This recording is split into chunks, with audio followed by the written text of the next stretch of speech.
Vamos a dedicar esta sesión del Seminario Universitario de la Cuestión Social, como lo hemos hecho desde hace ya bastantes años, a eh, eh, recibir y discutir las estimaciones que la Oficina del Programa de Naciones Unidas para el Desarrollo en México ha venido haciendo sobre el Índice de Desarrollo Humano para México. Ustedes recordarán que iniciamos a examinar estos resultados desde la primera entrega. Rodolfo, te recordarás, cuando todo estaba Luis Felipe López Calva al frente de esta oficina del PNUD en México.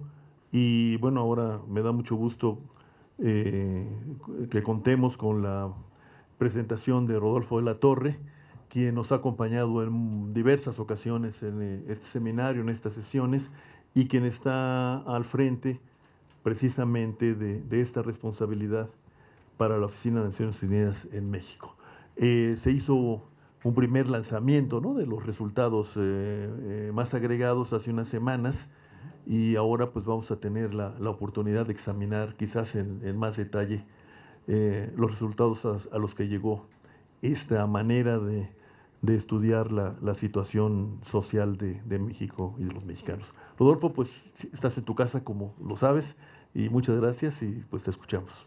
Bueno, pues antes que nada agradezco la invitación para estar nuevamente aquí con ustedes.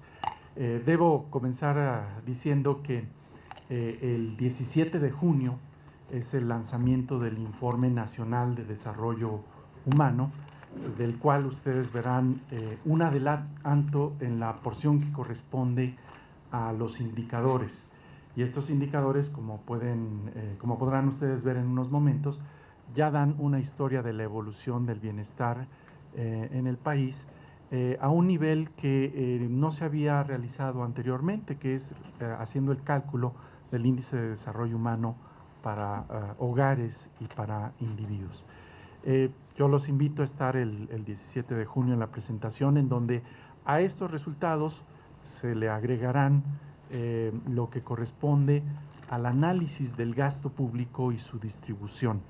Vamos a hacer en este informe nacional pues un análisis de la contribución del gasto público al desarrollo, pero sobre todo cómo el gasto público está contribuyendo o dejando de contribuir a una mayor igualdad.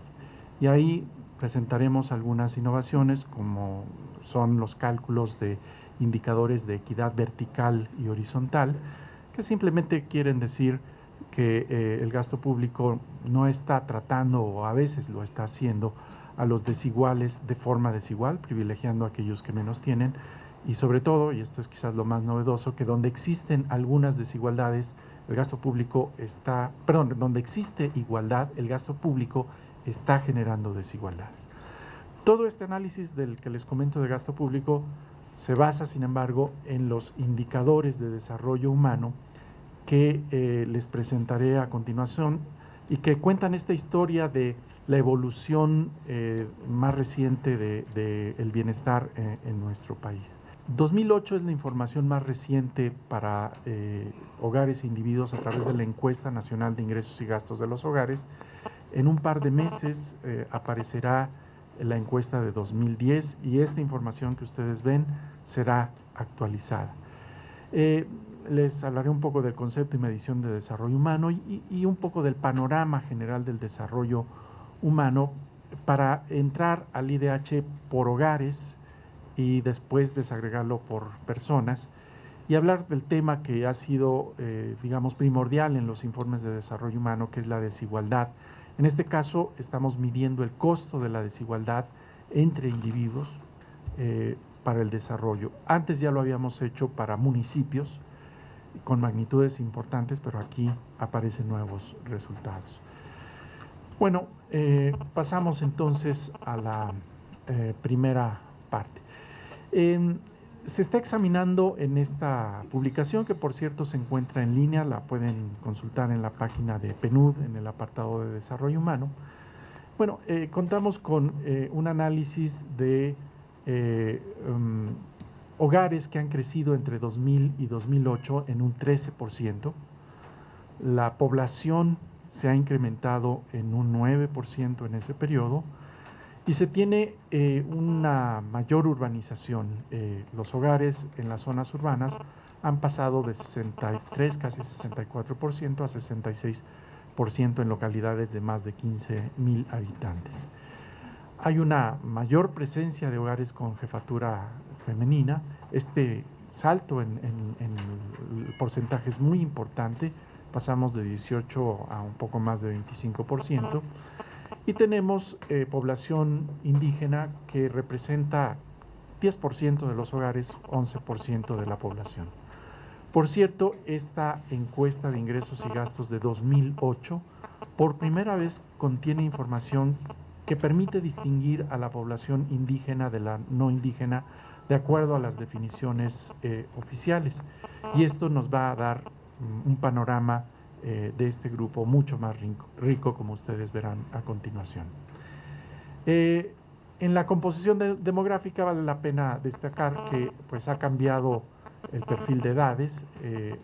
Entre 25 y 64 años ha habido un aumento de 42 a casi 45% del total de la población, y los que están en edad escolar han comenzado a representar un menor porcentaje de la población, ahora menos de 40%.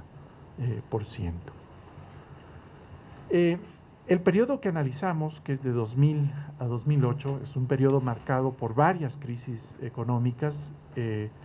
Primero, pues habría que establecer que el crecimiento económico, que en un principio había sido magro, pues ha tenido que enfrentar por lo menos dos choques externos, podría decirse. Uno es el de la epidemia de influenza, que pues generó un costo económico importante, pero más recientemente el costo de la recesión financiera internacional. Y ustedes pueden ver aquí la trayectoria en esta línea del Producto Interno Bruto, que nos permite ver cómo pues hay un periodo de retroceso económico muy marcado a partir de finales de 2008. En 2008 comienza a sentirse esta situación. Y por otro lado, también ha habido un choque económico externo proveniente de la inflación, principalmente de los alimentos. Inflación que se expresa sobre todo en esta parte del periodo analizado, más hacia 2008, y que ha generado incluso respuestas de política pública, principalmente en términos del aumento de transferencias a la población más pobre. Tenemos entonces influenza, recesión económica internacional, choque inflacionario, y eso nos da el panorama dentro del cual se da la información.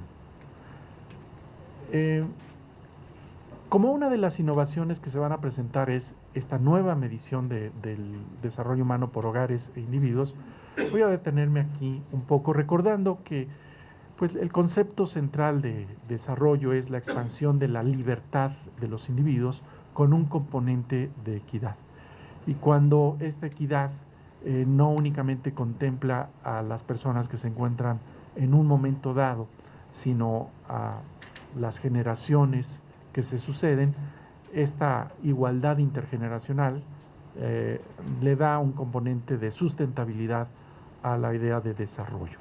Y la idea de desarrollo plantea que los agentes deben de ser considerados, más bien los individuos deben de ser considerados como agentes de su propio desarrollo, es decir, capaces de plantear sus objetivos, perseguirlos, involucrarse en ellos, y que hay que promover esta capacidad de agencia de las personas.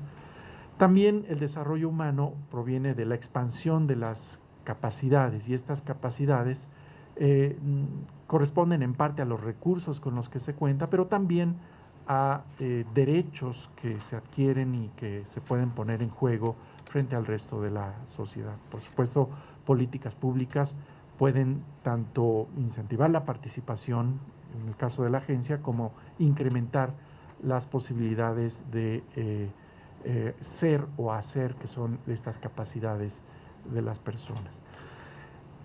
Este concepto muy rico, complejo, a final de cuentas se intenta resumir utilizando 3 elementos fundamentales de medición, que son las dimensiones de educación, de salud y de ingreso. No porque se considere que ahí concluye la medición de desarrollo humano, o ni siquiera porque teóricamente estas son las variables mejor diseñadas o diseñables para capturar el concepto, sino porque estamos hablando de un esfuerzo en la medición que tiene un alcance internacional. Y entonces, para contar con información comparable en más de 160 países, se requiere pues irnos al común denominador y a lo fundamental con lo que se cuenta información. Y eso es fundamentalmente la matriculación, la alfabetización en el caso de la educación, la esperanza de vida al nacer en el caso de salud, y el ingreso ponderado de tal manera que se le da más peso al ingreso inicial que al ingreso que corresponde ya a países de alto ingreso, y esto con el fin de dar a entender que el ingreso proporciona oportunidades de bienestar, pero de forma decreciente. Donde comenzamos a ver esta riqueza del concepto y sus posibilidades de medición es en este cuadro. Bueno, quizás no se alcance a distinguir, pero explico qué es lo que ha sido la práctica usual dentro del concepto de desarrollo humano. A nivel internacional, donde comenzó la medición del desarrollo humano, se planteó que la dimensión de una vida larga y saludable podía aproximarse a través de la esperanza de vida al nacer. La dimensión de conocimiento o educación fundamentalmente podría capturarse a través de la tasa de alfabetización y también de la tasa de matriculación escolar. Mayores valores de estas variables pues nos darían a entender que, aunque fuera de manera indirecta, habría más elementos de bienestar en esta dimensión. Y el PIB per cápita es la última variable que está siendo considerada. Insisto, esto debido fundamentalmente por limitaciones de información para la comparabilidad entre países. Esta medición surge en 1990, pero para 1994 comienza a haber análisis por países, comienzan a haber desgloses de lo que es este informe mundial en informes nacionales, y se observa que, si bien las dimensiones son pertinentes, hay mucha riqueza de información que puede ser utilizada. Y, por ejemplo, para el caso de México, que sin embargo se incorpora a este esfuerzo de análisis subnacional hasta 2003, bueno, en el caso de México, al hacer mediciones municipales, se encuentra que no hay la posibilidad de utilizar la esperanza de vida, porque esta no está definida por municipios, pero sí se puede utilizar la tasa de mortalidad infantil o su complemento, la tasa de sobrevivencia infantil, como una muy buena aproximación, porque de hecho se ha encontrado que la esperanza de vida es mayoritariamente definida por lo que ocurre en los primeros años de vida, los primeros 5 años de vida. Entonces hay una altísima correlación entre la tasa de mortalidad o de sobrevivencia infantil, para ser exactos, y la esperanza de vida. Y ya a nivel de los municipios se encuentra que se puede mejorar información, como por ejemplo utilizando en lugar de matriculación escolar, asistencia escolar. No es solo estar inscrito, sino tener un récord de asistencia a salón de clases. La alfabetización, ahí no hay ningún cambio, y en los esfuerzos que se hicieron en el caso de México, se logró calcular para los municipios que no reportan Producto Interno Bruto, no existe esta distinción geográfica, pero se logró a través de un ejercicio de imputación, de observar las características socioeconómicas de los municipios y a través de ellas establecer una estimación del ingreso que les corresponde, bueno, la variable de ingreso. la estimación municipal, en cierta forma, no solamente es mejor por ser más fina en cuanto a nivel de desagregación, sino porque perfecciona muchas de las variables utilizadas. Pero nosotros creemos, esta fue la idea en la Oficina de Investigación sobre Desarrollo Humano en PNUD, que no habría por qué, en principio, detener el ejercicio de medición ahí, que se podría perfectamente imaginar que cada persona tiene su propio indicador de bienestar, ciertamente en estas dimensiones. Claro, hay algunas complicaciones, pero por ejemplo, en la esperanza de vida, pues cada uno de nosotros tiene una esperanza de vida de acuerdo a nuestro sexo, nuestra edad, nuestra ubicación geográfica por el entorno que nos rodea, y no habría en principio por qué atribuir la esperanza de vida al nacer a una persona de 30, 50, 70 años, dado que no comparte necesariamente las características que le estamos atribuyendo a la población con esperanza de vida al nacer. De hecho, probablemente ustedes sepan que las aseguradoras hacen un uso extensivo de tablas de esperanza de vida, pues para medir los riesgos de sus clientes. Si fuman, si hacen ejercicios, su edad, les permite saber cuál es su esperanza de vida y hacer cálculos actuariales para tener, por ejemplo, un costo de los seguros, de las primas, en fin, de los elementos constitutivos. Nosotros pensamos que esta variable de esperanza de vida podría individualizarse y encontramos con que efectivamente el Consejo Nacional de Población presenta datos de esperanza de vida por género, por estados y por edades. Y nosotros refinamos un poco esta medición estableciendo que a distintos niveles de ingreso también puede haber otros elementos contribuyentes a una mayor o menor esperanza de vida. Mayor ingreso, sobre todo cuando el ingreso es bajo, pues puede ayudar a salvar ciertas enfermedades fácilmente evitables, mejorando condiciones de higiene, atención a la salud, etc.